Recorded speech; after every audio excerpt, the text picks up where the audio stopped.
Բարև ձեզ, Ստեփան Գրիգորյան YouTube-յան ալիքի մասնակիցներ, ողջունում եմ ձեզ բոլորիդ, այսօր մայիսի 17-ն է,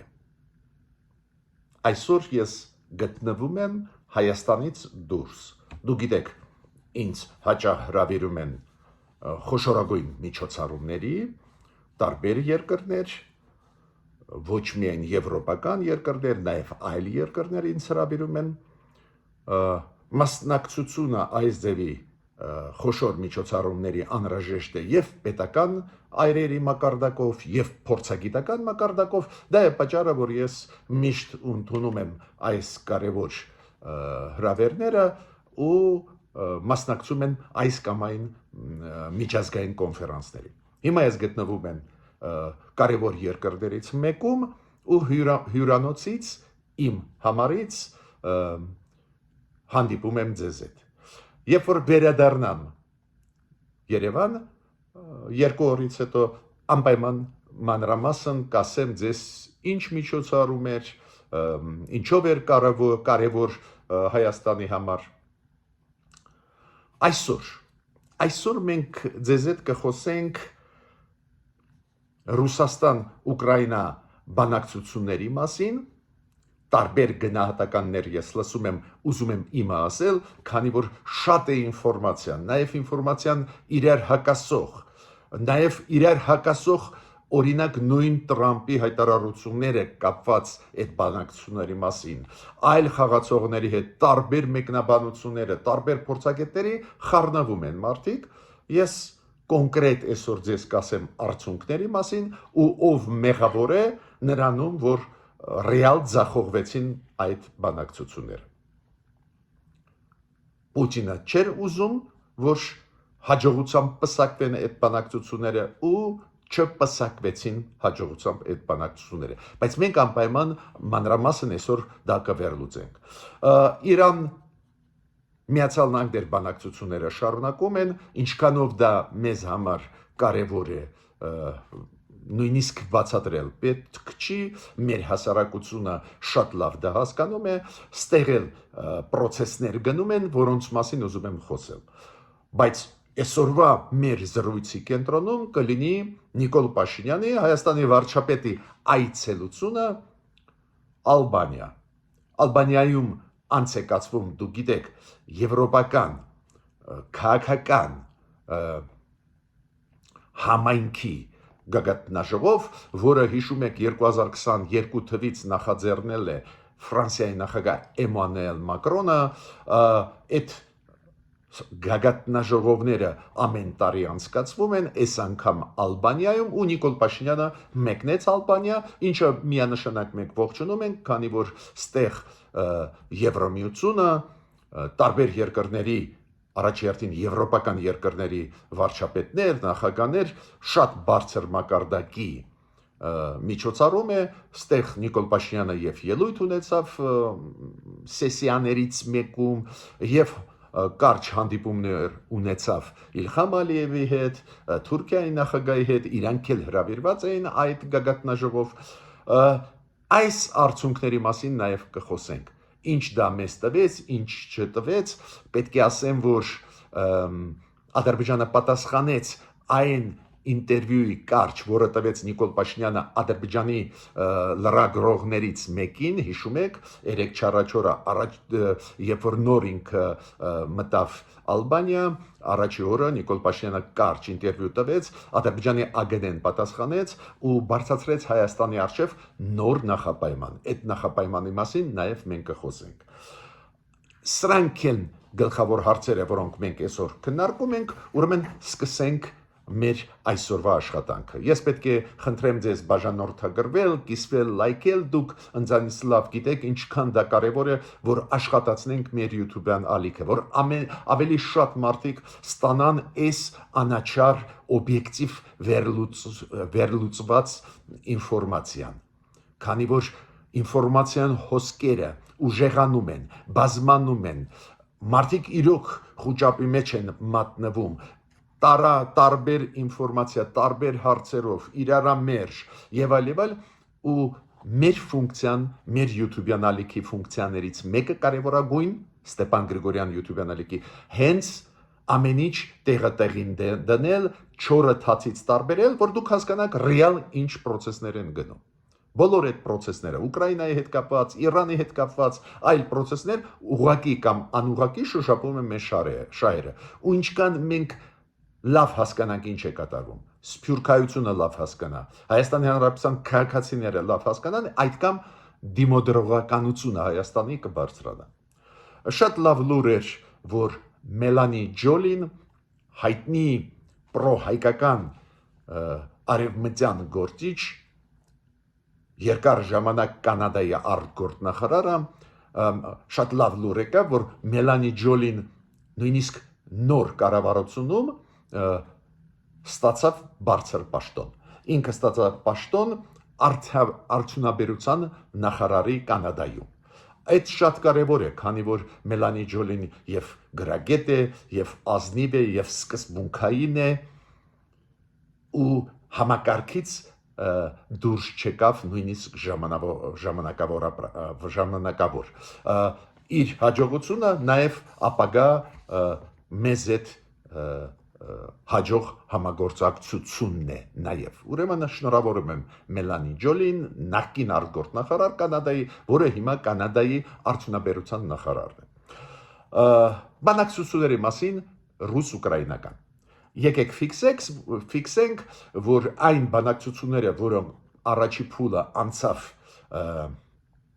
մայիսի 16-ին, պետք է անցնեին այդ բանակցությունները մայիսի 15-ին, հետաձգվեցին, մայիսի 16-ին երեք այդ բանակցությունները կայացան, կլինի երկրորդ փուլը այս կարճ ժամանակահատվածում դժվար է ասել, իրարամերժ հայտարարություն է գալիս, բայց եկեք գոնե հասկանանք ինչ կատարվեց Ստամբուլում։ Երկու պատվիրակություններ Ուկրաինայի եւ Ռուսաստանի հանդիպեցին։ Փաստը վատը չի, ցանկացած դեպքում միջնորդների դերը մեծ է, պետք է լինի, բայց այնուամենայնիվ ուղղակիորեն նաև շփում պետք է լինի։ Մեդինսկին Վլադիմիր Պուտինի օգնականը գլխավորում էր Ռուսաստանի պատվիրակությունը, Ուկրաինայի պատվիրակությունը գլխավորում էր Ուկրաինայի պաշտպանության նախարարը Ումարովը, Ռուստեմ Ումերովը։ Ուրեմն բանակցությունները անցան, Ռուստեմ Ումերովը ասաց, որ գլխավոր արդյունքը նա է, որ պայմանավորվեցին հազարի դիմաց փոխանակել ռազմագերիների, բարձա այդ կոնկրետ կյանքեր են, մարդկանց ճակատագրեր են, ուրեմն միանշանակ դա դրական է, ինչքան ես հասկացա ամիսը երբ դա կարվի ֆիքսվեց, բայց օրը դեռ չի ֆիքսվել, բայց այն գլխավոր հարցում Ռուսաստանը, որ համաձայնվի զինադադար հայտարարի, օրինակ գոնե 30 օրով, այս գլխավոր հարցով ոչ մի առաջընթաց չկա։ Ռուսաստանը չի համաձայնվում դա զինադադար հաստատել գոնե մեկ ամսով։ Այդ իմաստով պարզ է անհաջողությամբ պսակվեց այդ բանակցային process-ը։ Հա, Մեդինսկին Ռուսաստանի բանակցողը գլխավոր ինքը ասում է, որ բանակցությունները, կոնտակտները լավն էին, տվեցին արդյունքներ, ես ճիշտ ասած չգիտեմ, այդ ինչ արդյունքներ են, եթե Ռուսաստանը չհամաձայնվեց զինադադարի, Ումերովը Ուկրաինայի պաշտպանության նախարարը ասեց, քննարկվեցին տարբերակներ, ոնց կարելի է զինադադարի հասնել, հրադադար հաստատել, նաև քննարկվեց հարց Պուտին-Զելենսկի հանդիպմանը կազմակերպելը, բայց փաստը մնում է փաստ, Պուտինը չէր ուզում խաղաղություն ու տապալեց այս բանակցությունները այս կոնտեքստով։ Ես պետք է ասեմ, որ ոչ օֆիցիալ տվյալները կամ խողովակները, ոչ օֆիցիալ, ասում են նրա մասին, որ բավական մեծ ու նոր նախապայմաններ դնում էր Ռուսաստանը Ուկրաինայի առջև։ Հիշում եք նախկինում նախապայմանները որն էին։ Ուկրաինան չպետք է գնա դեպի ՆԱՏՕ, Ուկրաինայի տարածքում չպետք է տեղավորվեր խաղաղապահներ եվրոպական, որ Ուկրաինան պետք է հրաժարվի Ղրիմից եւ 4 մարզերից եւ այլ եւ այլ։ Հիմա գումարվեց նոր նախապայման Ռուսաստանի կողմից։ Բավական նման Ադրբեջանի վարում է քաղաքականությունը Ռուսաստանը Ուկրաինայի դեմ։ Բավական նման նրան, ինչ մեզանից պահանջում է Ադրբեջանը։ Նոր եւ նոր նախապայմաններ։ Ռուսաստանի նոր նախապայմանը նա էր, որ այս 4 շրջանները Դոնեցկի, Լուգանսկի, Զապարոժիայի եւ Խերսոնի, որը մասամբ գրավել է Ռուսաստանը ու կցել է բռնակցել է իր տարածքին, այս 4 շրջանները ամբողջությամբ չեն վերահսկում ռուսները։ Ռուսաստան զորքը։ Ուկրաինան բավական լուրջ դիմադրում է 3 տարուց ավել դիմադրում է հերոսական պայքար է տանում ու ամբողջը չի տիրապետում իրավիճակը Ռուսաստան, բայց Ռուսաստանը ասում է այն մասերից, որոնք այդ 4 շրջանի, որտեղ որ կանգնած են Ուկրաինայի զորքերը պետք է դուրս գան։ Եթե չէ,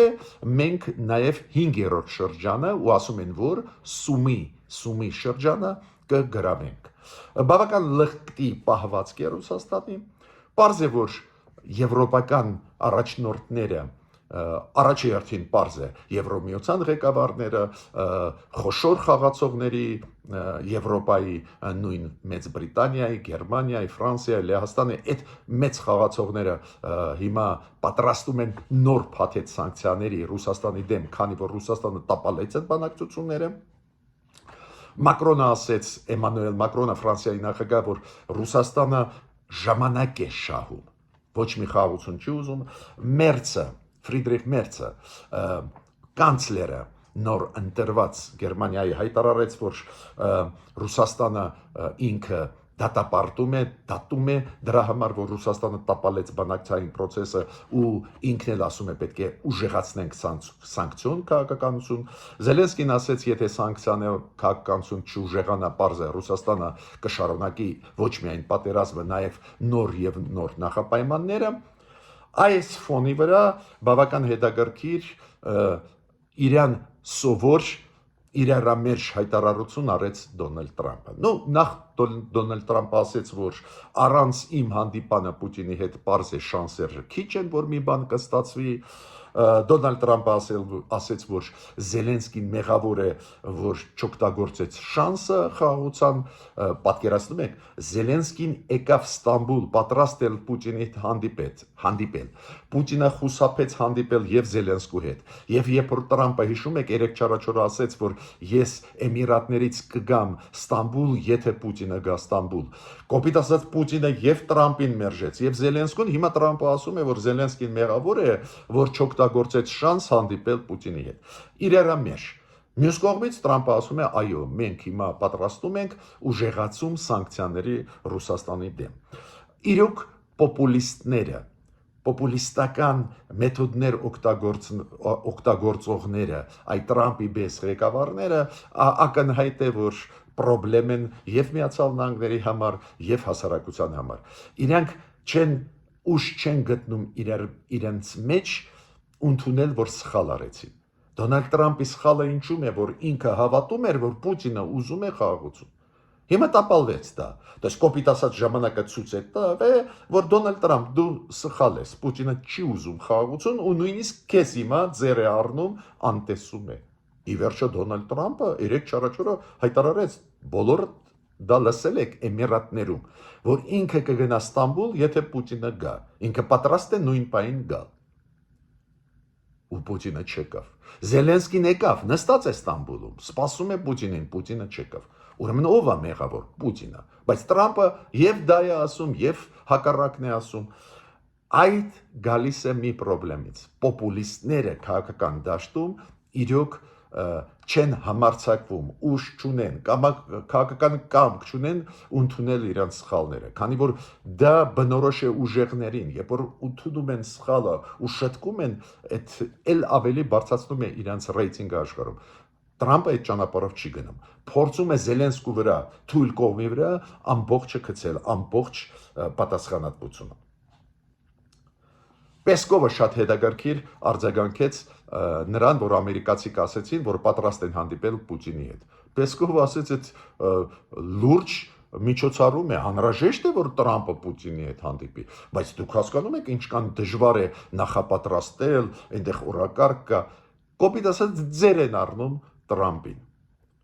Այն, որ չի հասկանում Տրամպը կամ ձև է թափում, այդ իր պրոբլեմն է, պարզ է իր ռեյտինգը ուժեղ կանգնի։ Վերջի ժամանակներս դրական տենդենս կար։ Տրամպը սկսեց անցնել Ուկրաինայի եւ Եվրոպայի կողմ, հասկանալով, որ Պուտինը իրան խաբում է, բայց այս ձևի իրարամերժ մեկ օրում հայտարարություններ Տրամպի կողմից։ Մի կողմից ինքը ասում է Պուտինին դեմ մենք սանկցիաները կուժեղացնենք, մյուս կողմից ասում է Զելենսկին մեղավոր է, Զելենսկին Ստամբուլում նստած է ու մեղավոր է, որ Պուտինը չի գալիս Ստամբուլ։ Նաև Տրամպի ոչ կայուն մոտեցումները արտաքին քաղաքականության ոլորտում երևում են Իրանի հետ համագործակցության հարցում, բանակցային process-ի հարցում։ Դուք գիտեք, միանշանակ ու դա բխում է նաև Հայաստանի շահերից, որ Տրամպը բանակցում է Իրանի հետ, ավելի ճիշտ Տրամպի թիմը բանակցում է Իրանի հետ, այդ անչափ կարևոր process է բանակցային։ Ծանր է գնում, բայց այդ process-ը գնում է, բայց զուգահեռ Տրամպը, ասենք, սպառնում է Իրանին, ասում է, որ Իրանը մերձավոր արևելքում լրջագույն վտանգ է կայունության համար, դա ասեց ինքը նաև Սաուդյան Արաբիայում, այդ լուրջ հայտարարություններ են, լուրջ մարտահրավեր են, եթե գնում է բանակցություններ, ուղիղ հակառակը դու պետք է ընդհանուր մթնոլորտը դրական անես։ Նախագահ Իրանի, պարոն Պեզեշքյանը, Մասուդը Պեզեշքյանը արձագանքեց, ինքը ասեց, ոչ թե Իրանն է ապակայունացնում տարածաշրջանը, հենց Միացյալ Նահանգների քաղաքականությունը դա վտանգ է մերձավոր արևելքի կայունության համար։ Հենց Միացյալ Նահանգներն են ծախում զենք ու ուզում է, որ պատերազմներ լինել ու այդ զենքը ծախվի, կոպիտ ասած, կարողանան իրենց զենքը ծախել այդ խաղացողներին, ովքեր պատերազմում են։ То есть ստիպեց Տրամպը, որ Իրանը, որը բավական զուսպ հայտարարություններով հանդես էր գալիս, ստիպեց, որ կոշտ հայտարարությունով հանդես գալ։ Բայց 3 չարաչորը Տրամպը ասեց, որ մենք Իրանի հետ բավական մոտ ենք ստորագրել համաձայնություն կապված Իրանի միջուկային ծրագրերի հետ։ Պատկերացնում եք, մի կողմից Իրանին անվանեց ապակայունացնող երկիր տարածաշրջանում, մյուս կողմից ասում է, որ գրեթե հասանք մեր ուզածին, պետք է ստորագրենք համաձայնագիր։ Ավելին Տրամպը ասեց, որ մենք մեր առաջարկությունները ուղարկեցինք Իրանին։ Հիմա Իրանի արտգործ նախարարը 3 հայտարարեց, մենք ոչ գրավոր, ոչ բանավոր, ոչ ոքուց չենք ստացել Ամերիկայի առաջարկությունը, ոչ ուղղակի ամերիկացիներից, ոչ էլ միջնորդների միջոցով։ Պետդեպարտամենտը արձագանքեց, ասեց, որ այս բանակցությունները, որ գնում են, դա նրա շնորհիվ է, որ Ամերիկան օգտագործում է ճնշման մեխանիզմ Իրանի դեմ։ Պարզ է, որ շատ քիչ հավանական է, որ հաջողությամբ պսակվեն այդ բանակցությունները, եթե բանակցող կողմերից մեկը այս ձևի հայտարարություններ կոշտ անում է։ Բայց դա բնորոշ է Տրամպի քաղաքականության։ Այդպես մեկ բան այսօր ասել, նույն բանակցությունների մասին այլ բան ասել վաղը չեմ այսօր, չգիտեմ դա ինչ արդյունքներ կտա, բայց հստակ կարող եմ ասել, որ դա ամենաէֆեկտիվ ճանապարհը չի։ Հիմա անցնում եմ այսօրվա գլխավոր իմ հարցին։ Կապված այսօրվա մեր գլխավոր հարցին։ Կապված Նիկոլ Փաշինյանի այցելության մասին Ծիրանը, Ալբանիայի մայրաքաղաք, որտեղ որ անցնում է այդ եվրոպական քաղաքական համայնքի գագաթնաժողովը։ Այն որ այս գագաթնաժողովի ժամանակ Նիկոլ Փաշինյանը ունեցել է լրջագույն հանդիպումներ Անտոնիո Կոշտուի հետ, Եվրոմիության նախագահի, Ուրսուլա ֆոն դեր Լայենի հետ, Եվրոմիության վարչապետի, դա կոչվում է Եվրոմիության հանձնաժողովի ղեկավարի հետ,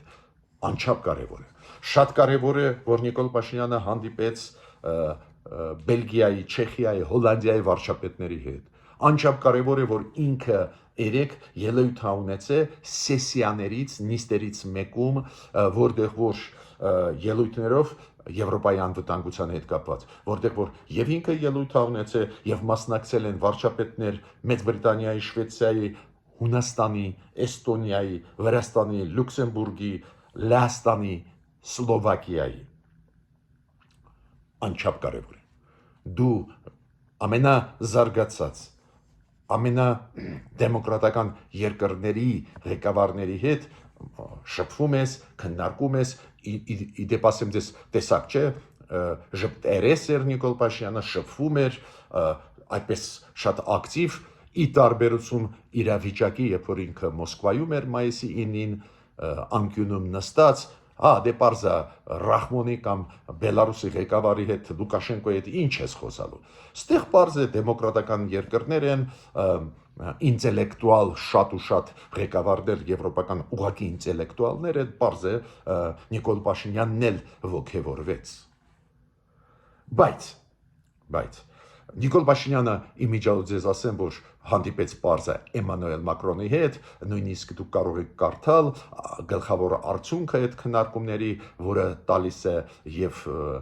Փարիզը եւ Երևանը, պարզ է խոսեցին բոլոր հարցերից Եվրոմիության համագործակցությունը Հայաստանի հետ, Ֆրանսիայի երկկողմ հարաբերությունները Հայաստանի հետ, այս խաղաղության օրակարգից խոսեցինք։ Իդեպ ասեմ ձեզ, բոլոր առանց բացառությամբ, ովքեր հանդիպել են Նիկոլ Փաշինյանի հետ, ողջունեցին հայ-ադրբեջանական բանակցային process-ը ու տեքստի խաղաղության պայմանագրի տեքստի համաձայնեցումը, այդպես մթնոլորտը այդ իմաստով նորմալ էր, բայց ես հույսով եմ, որ Ֆրանսիայի նախագահ նաև խոսեց Նիկոլ Փաշինյանի հետ, նրա հետ ինչի հետ է կապված, որ Ֆրանսիայի ներդրումները Հայաստան, որը ուզում է անի Ֆրանսիան Հայաստանում, խոչընդոտ են տեսնում Հայաստանի ներսում։ Ինչի հետ է կապված, որ Ֆրանսիայի հեռուստաալիքներից մեկը պետական, մոտ կանգնած կառավարության ուզում էր բացել իր հեռուստա հաղորդումները Հայաստանում ու մերժում ստացավ։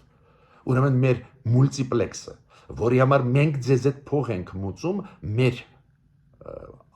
աշխատավարձներից հարկեր ենք մուծում, ուրեմն Ռուսաստանը հեռուստաալիքները հեռարձակվում է ազատ, հայկական մուլտիպլեքսով Ֆրանսիան չի կարող հեռարձակել։ Հույսով եմ, որ Ֆրանսիայի նախագահն այդ հարցերը բարձրացրեց Փաշինյանի առջև, մենք որպես փորձագետներ, անկախ հայրենիք սիրող սկզբունքային մարդիկ նաև պահանջում են պատասխան մեր կառավարությունից։ Բայց ցանկացած դեպքում նորից կրկնում եմ, ողջունում եմ այդ ակտիվ գործողությունները Նիկոլ Փաշինյանի այս շրջանակներում, ավելին իր հանդիպումները բերեցին նրան, որ օրինակ նույն Ուրսուլա ֆոն դեր Լայենը իր էքսում գրեց, որ ես ու Կոշտան նախագահան Եվրոմիության սպասում ենք արդյունքներ, որ վերջնականորեն Ադրբեջանը Հայաստանը կստորագրեն խաղաղության պայմանագիրը, դա նշանակում, որ Նիկոլ Փաշինյանը անցկացրեց աշխատանք, բացատրեց, որ կարելի է ստորագրել եւ այլ։ Բայց մեկ բան կա, որը չասեց Նիկոլ Փաշինյանը եվրոպացիներին։ Իմ կարծիքով ճիշտը դա ասելն է։ Չասեց, որ Ադրբեջանը խոչընդոտ է։ Չասեց իմ կարծիքով, որ Ադրբեջանը նոր նախապայմաններ դնում է։ Ինքը ասեց, այն դրական մասի զարգացումների ի վերջո տեքստը համաձայնեցված է, դա դրական է, ի վերջո ինչ որ դելիմիտացիա, դեմարկացիա արված է, բայց չասեց ով է խոչընդոտը, իմ կարծիքով։ Հակառակ դեպքում այդպես ոգևորված Ուրսուլա ֆոն դեր Լայենը, Անտոնիո Կոշտան չէին անի հայտարարություն, որ քիչ մնաց, հեսա, Ադրբեջան Հայաստան ստորագրեք, վերջնական համաձայնեցված տեքստը, որ առաջ գնանք։ ու մենք էլ կաջակցենք ձեզ խաղաղություն հաստատել։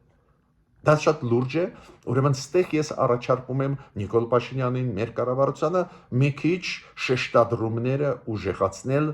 կոշտացնել։ Օրինակ, Նիկոլ Փաշինյանի ինտերվյուից հետո, որը ինքը տվեց մայիսի 15-ին, երբ որ մտավ Տիրանա, մտավ Ալբանիա, առաջի օրը միջև գագաթնաժողով, չէ, 3 էր գագաթնաժողովը, ինքը մեկնեց Ալբանիա մայիսի 15-ին։ Առաջի օրը Նիկոլ Փաշինյանը տվեց ինտերվյու, հիշում եք, կարճ Ադրբեջանի լրագրողին։ Ու այնտեղ ինքը ասեց, որ եթե Ադրբեջանը դնում է հարց Հայաստանի սահմանադրության հետ կապված, որ սահմանադրությունը ունի նկրտումներ Ադրբեջանի տարածքային ամբողջականության նկատմամբ, Նիկոլ Փաշինյանը ասեց, բայց Ադրբեջանի սահմանադրությունն էլ ունի նկրտումներ Հայաստանի տարածքային ամբողջականության։ Բայց ինչի մենք սուր չենք դնում հարցը, քանի որ բոլոր պատասխանները այս խաղաղության պայմանագրի նախագծի մեջ կան, այդ 17 կետի մեջ բոլոր պատասխանները։ Ու դու գիտեք ոնց պատասխան, շատ ճիշտ հարցադրում էր, հենց դա ենք մենք ուզում Նիկոլ Փաշինյանից, որ ինքն էլ դնի նախապայման Ադրբեջանի դեմ, ու շատ տեղը դրեց, այդ լավ է, բայց Ադրբեջանի արտգործնախարարության պատասխանը, իրենք ասել շատ լկտի պատասխանեցին, ասեցին, այս ինչ է խոսում Հայաստանի վարչապետը, մեր պահանջը, որ Հայաստանի սահմանադրությունը փոխվի լեգիտիմ է, ու երկրորդը ասեց, թող Հայաստանը նաև փոխի իր զինանշանը, որտեղ կա նկրտում իր հարևանների նկատմամբ։ Ну, պարզ է, իրանք նկատի ունեն մեր զինանշանում Մասիսարը նշված, ու քանի որ ֆորմալ դա գտնվում է իրոք Թուրքիայի տարածքում, դե յուրե եւ դե ֆակտո այսօր գտնվում է Թուրքիայի տարածքում, ինչքան էլ պատմականորեն դա կապված է հայ ժողովրդի պատմության հետ, ինչքան էլ դա չլինի Թուրքիայի տարածքում է, չէ՞։ Ահա, իրանք ասում են Թուրքիայի տարածքում է, ինչի ձեր զինանշանում այլ երկրի սարն է, կոպիտ ասած։ То есть Ադրբեջանը հիմա դնում է նախապայման կապված ոչ թե Ադրբեջանի շահերի հետ, այլ Թուրքիայի հետ։ Ուրեմն իմ կոչը կառավարության ակտիվացումը ու ակտիվ աշխատանքը դրսի հետ անհրաժեշտ է, բոլորս ողջունում ենք, բայց այնտեղ դու պետք է ասես, որ նախապայման դնող Ադրբեջանը, պետք է ասես, որ խոչընդոտ է Ադրբեջանը, ճնշեք Ադրբեջանին, որ ստորագրի։ Շատ վտանգավոր է իմ կարծիքով դնել այդպես ներկայացնել, որ վատ process չէր, լավ էր, մենք աշխատեցինք ադրբեջանցիների հետ, քիչ մնացել է, աջակցեք, որ ստորագրեն ադրբեջանցիները։ Ոչ, պետք է ասեմ, որ Ադրբեջանը նպատակաուղղված չի ուզում ստորագրել, որ ճնշում գնա Ադրբեջանի վրա։ Եթե ճնշում գնա, շանս կա, որ կստորագրի։ Հիմա զարգացումները աշխարհում շատ բարդ են։ Ադրբեջանը շատ է վախեցած տարբեր պատճառներով։ Դու գիտեք, Նիկոլ Փաշինյանը կարճ ոտի վրա շփվեց Էրդողանի հետ, Թուրքիայի նախագահի հետ, կարճ ոտի վրա շփվեց Ալիևի հետ, հետո առանձնացան, հիշում եք, մի քանի րոպեի նստեցին միասին,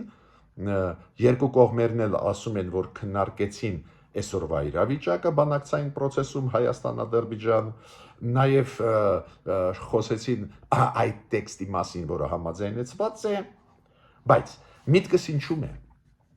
Միտքս նրանում է, որ Ադրբեջանը ձգձգում է։ Ինչ-ինչ պատճառներով Ադրբեջանը չի ուզում ստորագրել վերջնականորեն խաղաղության պայմանագիրը։ Տեսակ արտգործնախարարությունը Ադրբեջանի ասում էր, որ դու պետք է սահմանադրությունը փոխես, ԵԱԿ-ի Մինսկի խմբից պետք է հրաժարվենք եւ Հայաստանը եւ Ադրբեջանը։ Նախապայմաններ դնում էր, հիմա նոր նախապայման։ Պետք է փոխեք զինանշանը ձեր, քանի որ այնտեղ կա Մասիսարը, որը գտնվում է Թուրքիայի տարածքում, ուրեմն դուք ունեք Թուրքիայի նկատմամբ նկարտումներ։ Ինչ եմ ուզում դրանով ասել։ Ուզում եմ ասել, որ մենք պետք է հասկանանք, ում հետ գործ ունենք, բանակցել, խաղաղության ձգտել։ Դա ճիշտ է, միանշանակ, բայց տակտիկական քայլեր մի քիչ փոխենք։ Օրինակ, շատ լավ է, որ Նիկոլ Փաշինյանը Տիրանայում, Ալբանիայում հնչեցրեց հարց կապված Ադրբեջանի սահմանադրության հետ։ այնտեղ կան լուրջ պահանջներ Հայաստանի